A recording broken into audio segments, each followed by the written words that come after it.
TDP మాజీ Razole incharge వారు కూడా మనతో జూమ్ కాల్ జాయిన్ అవుతున్నారు. ఆంజనేయ రెడ్డి గారు భారతీయ జనతా పార్టీ సీనియర్ నాయకులు మనకు సేపట్లో వారు కూడా మనతో జూమ్ కాల్ జాయిన్ అవుతున్నారు. అదేవిధంగా మైకిరెడ్డి పురుషోత్తం రెడ్డి గారు రాజకీయ విశ్లేషకులు మనకు సేపట్లో వారు కూడా మనతో జూమ్ కాల్ జాయిన్ అవుతున్నారు. అంటే ఇక మసూదన్ రెడ్డి గారు వారితో మాట్లాడదాం. మసూదన్ రెడ్డి గారు గుడ్ ఈవినింగ్ అండి. Good evening sir. సో ఇది కొత్తగా ఏదో ఐడి కార్డులు ఇస్తున్నారు వైఎస్ఆర్ కాంగ్రెస్ పార్టీ. ఐడి కార్డులు ఇచ్చేటువంటి ఆలోచన ఉంది. కొత్త కమిటీలు గ్రామ స్థాయి, మండల స్థాయి, నియోజకవర్గ స్థాయి కొత్త కమిటీలు వేసి సో కార్యకర్తలను గుర్తించి మీ అధినేత జిల్లాల పర్యటన కూడా చేయబోతున్నారని, ఐడి కార్డులు మీ కార్యకర్తలకు ఇవ్వబోతున్నారని. అంటే ఇది ఇప్పటి వరకు నిర్మాణం లేదా పార్టీ?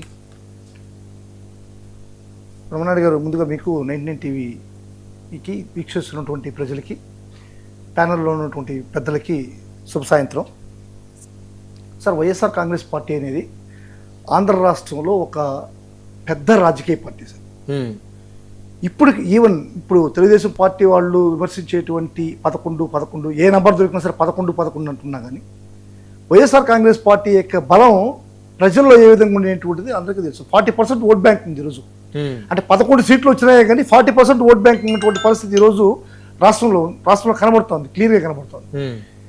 ఇప్పుడు ఇటువంటి పరిస్థితుల్లో 2 సార్లు ఇంతకు ముందు ఒక్కసారి ఓడిపోయాం. ఆ తర్వాత మళ్ళీ ఒకసారి 151 స్థానాల్లో వైఎస్ఆర్ కాంగ్రెస్ పార్టీ ఘన విజయం సాధించింది సింగిల్ గా మళ్ళీ చెప్తాను,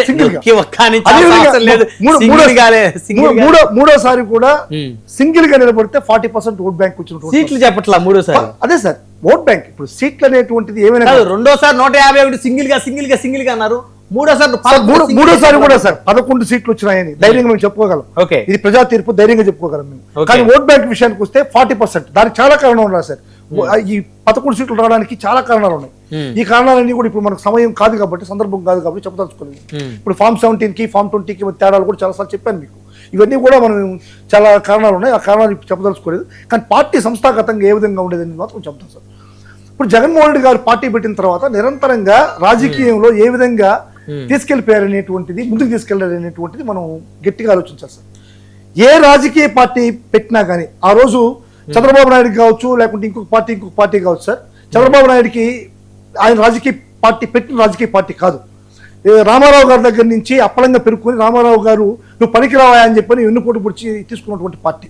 ఆయన సంస్థాగతంగా ఎక్కడ ముందుకు తీసుకుపోయింది అదే సార్. ఇప్పుడు పార్టీ అంటే ఏదైతే ఈ తెలుగుదేశం పార్టీ ఉందో, తెలుగుదేశం పార్టీ సంస్థాగతంగా చంద్రబాబు నాయుడు చేతికి రాకముందే సంస్థాగతంగా అది నాడుకుపోయింది అంటున్నా నేను. చంద్రబాబు నాయుడు వచ్చి డెవలప్ చేసింది కాదు, పార్టీ కాదు అంటున్నా. కానీ ఓట్లు ఎవరు చూసి వేస్తున్నారు సార్ మామూలుగా? ఎవరు సార్? ఎక్కడ 2014 కానీ 24 మాకా తెలుగుదేశం రామారావు గురించి చేస్తున్నారు. ఈ రోజు సార్, ఈ రోజు ఎన్టీఆర్ సార్ నేను మిమ్మల్ని అడుగుతున్నాను. మాకు రాజశేఖర రెడ్డి గురించి జగన్మోహన్ రెడ్డి చూసేస్తున్నారు. మీకైతే ఇద్దరు అవును, రాజశేఖర రెడ్డి గురించి జగన్మోహన్ రెడ్డి చేస్తున్నారు. నేను నిర్భయంగా చెప్పగలను. మా దేవుడు రాజశేఖర రెడ్డి గారు. రాజశేఖర రెడ్డి గారు చరిస్మాతోనే ఈ రోజు మాకు మా మనుగడంతా కూడా రాజశేఖర రెడ్డి గారి చరిస్మా, రాజశేఖర రెడ్డి గారి యొక్క ఆశయ సాధనలో, రాజశేఖర రెడ్డి గారి యొక్క ఆలోచనలో మేము ముందుకు పోతున్నాం కాబట్టి ఈ రోజు మా పార్టీ సర్వైవల్. మేము రాజశేఖర రెడ్డి గారి మా దేవుడు. మేము రాజశేఖర రెడ్డికి ఎప్పటికీ రుణపడి ఉంటాం. మేము రాజశేఖర రెడ్డికి వెన్నుపోటు పొడిచి మేము పార్టీ పెట్టుకోలేదు సార్. నేనేం చెప్తున్నానంటే వైఎస్ఆర్సీపీ అనేది జగన్మోహన్ రెడ్డి గారు ఒక పార్టీ పెట్టి సంస్థాగతంగా ప్రతి ఊరికి వెళ్ళి ప్రతి ఊర్లో కార్యకర్తలను తయారు చేసి పార్టీని ముందుకు తీసుకుపోయిన పరిస్థితి. చంద్రబాబు నాయుడు గారికి ఆ పరిస్థితి లేదు. ఆల్రెడీ చంద్రబాబు నాయుడు గారికి ఈ పార్టీ వచ్చేటప్పటికి సంస్థాగతంగా ఓట్లున్నాయి, పార్టీ అధికారం అనుభవించినటువంటి పార్టీ. అది నేను ముందుకు చెప్తున్నా. ఇప్పుడు ఇటువంటి పరిస్థితుల్లో జగన్మోహన్ రెడ్డి గారు ఇంకొంచెం ముందు చూపుకెళ్తూ ప్రతి కార్యకర్తను గమనించే విధంగా ఒక ఐడి కార్డులు క్రియేట్ చేయడం, వాళ్ళకి ఒక ఐడెంటిటీ క్రియేట్ చేసేటువంటి విధంగా ఈ రోజు తీసుకెళ్తున్నారు.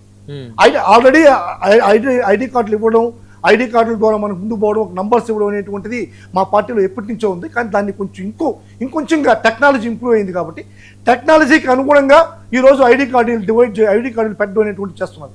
అంతేగాని మా పార్టీ సంస్థాగతంగా లేదు అనేటువంటిది ఆ వాస్తవం. ఏ ఊరికి పోయినా, ఏ మూల గ్రామానికి పోయినా, ఏ సందుకు పోయినా, ఏ వార్డులోకి పోయినా సరే వైఎస్ఆర్ కాంగ్రెస్ పార్టీకి మూలాలు ఉన్నాయి. ఆ మూలాలతో ఈ రోజు రాష్ట్రం అంతా కూడా వైఎస్ఆర్ కాంగ్రెస్ పార్టీకి, జగన్మోహన్ రెడ్డి గారికి నిరాదనం పలికే